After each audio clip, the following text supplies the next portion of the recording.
ఈ సకల జనుల సర్వేకి సంబంధించి మనం మొదటి నుంచి మొత్తుకుంటున్నాం. చిత్తశుద్ధి లేకనే సకల జనుల సర్వేని తొక్కిపెట్టారు మంత్రి. వాళ్ళకు చిత్తశుద్ధి లేదు. సకల జనుల సర్వే గత ప్రభుత్వం చేసింది. ఇప్పుడు వచ్చినటువంటి ప్రభుత్వం రాగానే సకల జనుల సర్వేను ఎందుకు బయట పెడతలేదు? కేసీఆర్ సర్కారు దాన్ని వ్యక్తిగతమైనటువంటి రాజకీయ అవసరాల కోసము వాడుకున్నారు. దాంట్లో వచ్చినటువంటి నివేదికల ఆధారంగానే ఈ ప్రభుత్వ పథకాలను ఎవరెవరికి ఇవ్వాలనేటువంటి అంశం పైన ఒక మాట మాట్లాడారు. ఇప్పుడు దానిపైనే మీదే అధికారం ఉంది కదా, మీ పార్టీ అధికారంలో ఉన్నప్పుడు సకల జనుల సర్వేను బయట పెట్టకపోవడానికి ఉన్నటువంటి కారణం ఏమిటి? ఆ కారణం చెప్పాల్సినటువంటి అవసరం ఉందా లేదా అనేటువంటి దానిపైన స్పష్టత ఇవ్వాలి.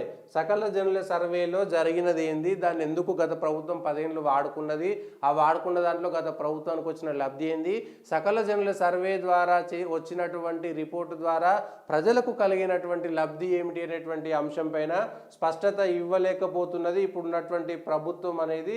చాలా క్లియర్గా ఉంది. దానికి సంబంధించి పైన